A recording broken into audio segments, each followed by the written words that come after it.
Yo, peace, was good? Welcome to Hip Hop Hour Review Part 31. Let's get this show started. But before I start, I want to say rest in peace to Don Cornelius of Soul Train fame. You guys should know who Don Cornelius is. If not, he's a person responsible for Soul Train. He created the show to bring out new talent of the time. Even throughout the years. You know what I'm saying? Your show definitely inspired me. I grew up watching it, although I couldn't appreciate it back in the day, when it first started. But in the 90s, I did appreciate it. So rest in peace to you. Without further ado, let's start with the first album for today. I went digging earlier today, well, early this evening, I should say. Excuse me. But let's get the show started. The first album is of the night, I should say, is the Fugees bootleg versions, released in 1996.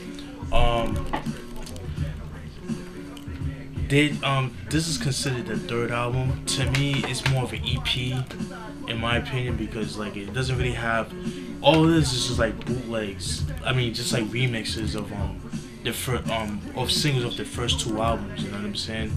But this is definitely a dope EP, I should say. It's just remixes of the singles, like I said before, from the first two. The only new song off the album, the only new recording, I should say, is track 3, Don't Cry, Dry Your Eye.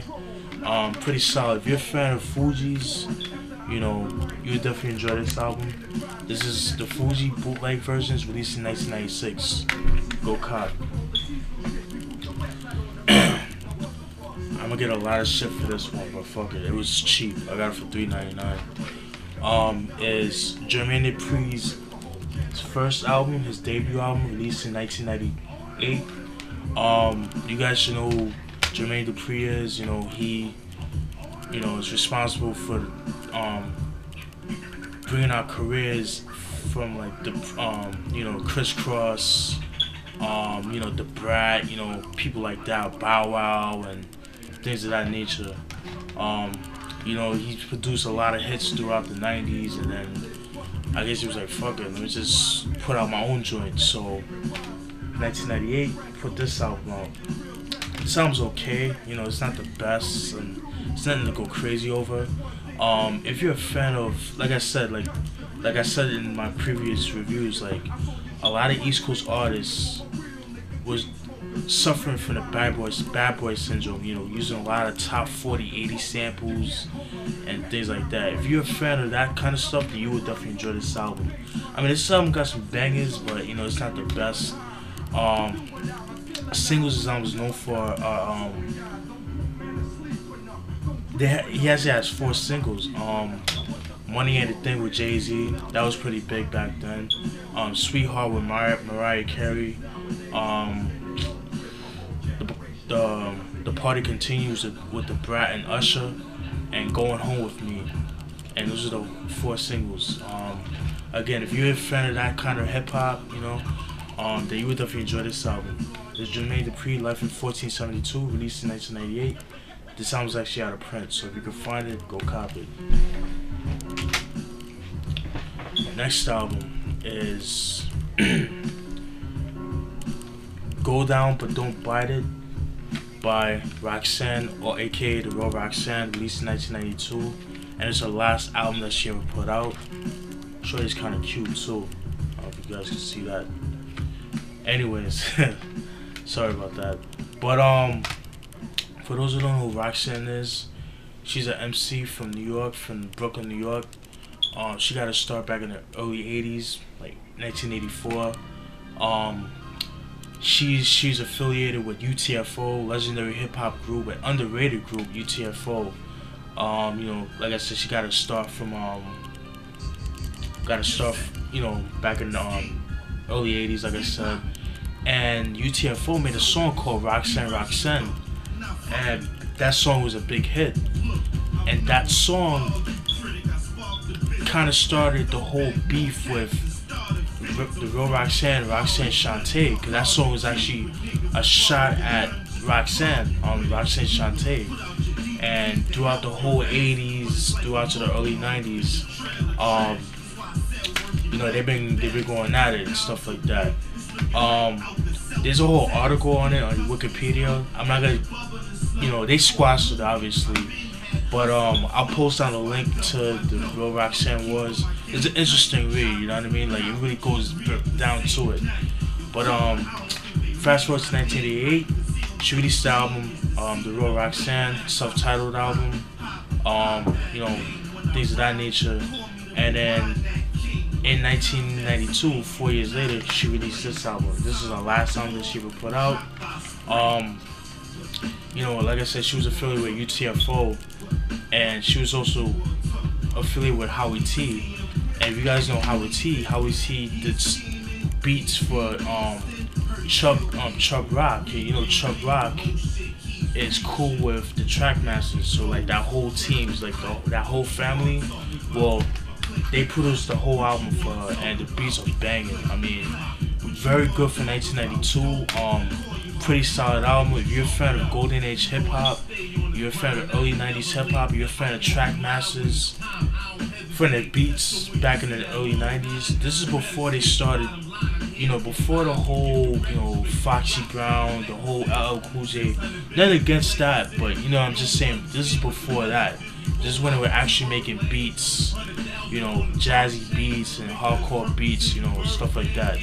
If you guys are fans of Coogee Rap's Live and Let Die, you would definitely enjoy this album. But although that album had more of like Sir Jinx's flavor, if you get what I'm saying. But this is East Coast as you can get. This is real Roxanne. Go Down But Don't Bite It, released in 1992. The only single this album has is Your Brother Does, and that's it. This was released in 1992. This album was actually out of print, so if you see it, go cop it. The next album is KRS-One's second solo album, KRS-One, released in 1985. I already explained who KRS-One is. This is 2 years after returning to Boom Bap. I did a review on that yesterday. Pretty solid album. This album is fucking ill. I really love this album. I mean, it's a tie, man. Which albums I like. Either Return of the Boom Bap or this album. And I end up listening. I don't know, because I listen to them both. It's like it's kind of hard. It's like kind of choosing your favorite child. You know what I mean? And that's hard to do. Not that I have kids, but it's kind of like that similarity. I should say. But this album is well produced. Singles this album is known for. It has 3 singles. MCs Act Like You Know. MCs Act Like They Don't Know, which is also featured on the Don't Be a Menace soundtrack, and Rappers Are in Danger, and Ah Yeah, which they have a video for. I'll post down a link for that song. What's interesting about this album, this album was originally supposed to be called Hip Hop vs. Rap. He actually made a song called Hip Hop vs. Rap.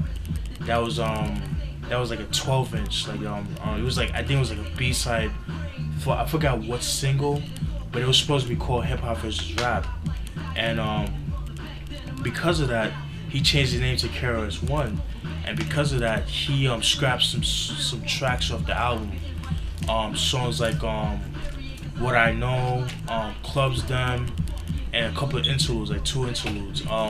If I find those, I'll post down a link to those songs, and I'll post down in the description box so you guys can see what's going on. Excuse me. So you can see what I'm talking about. But this is a solid album. If you guys are fans of Channel Live's Station Identification album, you would definitely enjoy this album. But it's much more hardcore. Definitely a dope album. Yeah, you can't go wrong with this album. Definitely a classic album. In my opinion, very slept on. But in my opinion, this album and Return to the Boom Bap are his best albums. This KRS-One self-titled album, released in 1995. The next album is Phife Dawg's first album and the only album he ever made, called Ventilation. The LP released in 2000. You guys should know who Phife Dawg is. He got his start back in 1988 with Tribe, things of that nature. They put out a couple albums, like 4 albums. You know, they were all successful albums, and they broke up in 1998. And I guess you know, they went their separate ways, and they started releasing their own albums. And Q-Tip made an album called Amplified, released in 1999. Horrible album. I wasn't really digging this album. I really wasn't digging the album. I don't have it. I heard it. I didn't care for it. If you're expecting like the old Tribe, like Tribe, you know, that we like, you're gonna be disappointed. Same goes for this album, the Ventilation album, the LP. The album's okay. It got some bangers, but if you're expecting Tribe, you're gonna be disappointed. That's not to say that, you know, it's a whack album. It's not, but you know, it's just, I don't know, man. I thought the album could have been a little bit better, in my opinion. But if you're a fan of Tribe, you should definitely copy this album if you can find it. This album's actually out of print. You know, the singles this album is known for, Flawless, which they have a video for. I'll post on a link for that, and Bend Over, and those are the only 2 singles. Like I said, some people like this album. Some people were kind of like iffy. Had like you know, kind of, you know, it was, I wouldn't say it's mediocre, but it could, like I said, it could have been better. Some people praised him because it was a new thing for Tribe. Like he had like a new sound, you know, different rhyme styles, you know, things of that nature, which I can't knock him for that. But you know, again, I'm a fan of Tribe, you know, from the 90s, you know what I mean? And this album is okay, but it's not reminiscent of Tribe that I like. But definitely, if you're a fan of Tribe Called Quest, you'll definitely enjoy this album. But, you know, just be warned, if you find it, you know, give it a listen, let me know what you think. But this is Phife, the Ventilation LP, released in 2000. So go copy it if you can find it.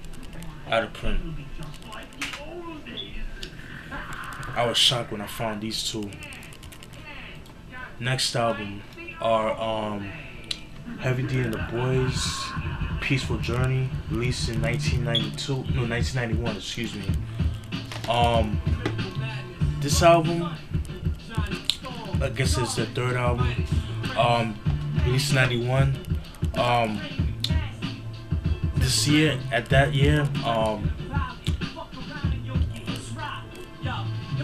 no, excuse me, in 1990, Trouble T. Roy, the member of the group, passed away because of a terrible accident. I forgot how he died. I think like he was trying to do some stunt, and like he landed into like the garbage pail. Like he fell from the building all the way to the garbage pail. I forgot. I don't remember. It's been a while since I heard about it, but you know, he died a year earlier, excuse me. And pretty much this song was paying homage to him and things of that nature. This album, you know, it wasn't as successful as Big Time, which I don't have in my collection, but this is definitely a dope album. If you're a fan of, you know, early 90s R&B like New Jack, early 90s hip hop, early 90s reggae, you would definitely enjoy this album. Singles this album is known for, what is singles? The singles. Give me 1 second. Is It Good to You? Now That We Found Love, which was like a big hit back in the early 90s. I remember hearing that song on the radio like for years, like for 3 years, and it came out in 91. I remember hearing it back in 94. Even to this day, you still hear it. At least not in Florida. Like, I was still living in New York at the time, but back when, you know, the radio was the radio back then, you know what I mean? But this is definitely a solid album. Now That We Found Love and Don't Curse with Big Daddy Kane, Cool G Rap, Grand Pooba of Brand Nubian, Q-Tip and P-Rock and Sail Smooth. Definitely a solid album. If you can find it, go copy it, because the album's actually out of print. Then the last album, in my opinion, is the creme de la creme out of the whole group. Is Heavy D's fourth album, Heavy D and the Boyz' fourth album, Blue Funk, released in 1993. This album, in my opinion, to me, this album and Nothing But Love is their best album. Well, I should say, Heavy D's best album. I should say. Like I said, it was released in '93. But this album actually had like a more hardcore vibe to it. They kind of went street with it. You know what I mean? There's, like the earlier albums, it was like more love songs, but this album is like straight street. Yeah, you got a couple of songs like it, but the beats are like more hardcore, things of that nature. Singles this album is known for Who's the Man, Blue Funk, and Truthful, which I all have videos for. I'll post down links for those. And what's interesting about this album is track 13, A Bunch of Niggas. It features Gangstar, Third Eye, aka Jesse West, Biggie, or the Notorious B.I.G, Busta Rhymes, and Rob O, who was part of the I&I crew with Grab Lover and Rob O, and I forgot the name of the other guy. I think it was 3 guys. I knew it was Rob O, Grab Lover, and Marco Polo. I think that was his name, if I'm not mistaken. Correct me if I'm wrong. But definitely a dope album. The store I went to today, the Music, Movies, and More. I mentioned that in a couple of my rants and like my movie reviews. They also sell used CDs, and the guys saw that I bought The Peaceful Journey, and they used to there was an album that which was rare, and I just put it in the shelves, and it was this album. And when he showed me this, I got it with no problem. I mean, that's no brainer. You must have this in your collection. Actually, to choose between Nothing But Love and this, I'm gonna have to choose this album. I mean, the beats are just so ill. I mean, Primo, Pete Rock, Tony Dofat, Jesse West. I mean, you can't go wrong with this album. This is Heavy D in his prime, in my opinion, when he went street with it, you know what I mean? And this album's actually out of print, so good luck finding it. And that's it, people. Hope you guys enjoyed that hip-hop album review. Stay tuned for more. I might do one tomorrow. We'll see what happens. Hope you guys enjoyed it. Peace.